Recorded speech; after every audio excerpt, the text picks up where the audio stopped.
Hello, I'm Abdul Wahab.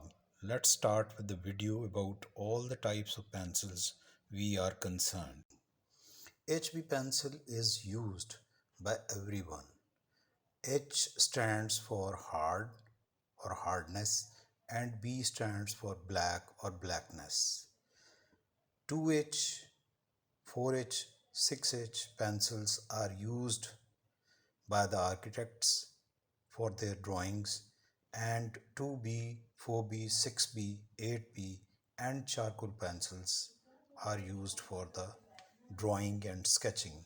Mostly artists are using these pencils. We are concerned with 2B to 8B pencils. I used to call them sketchy pencils. You can see these pencils and their darkness by the lines drawn with each pencil. Their lead become soft and softer as we move from 2B to 8B, and also their darkness increases. Look at some sketchy dark to light lines and shading and their application. Holding the pencil is everyone's personal and unique. However, for sketching and drawing, an artist always change the position of holding the pencil according to the situation of the artwork. Thank you very much.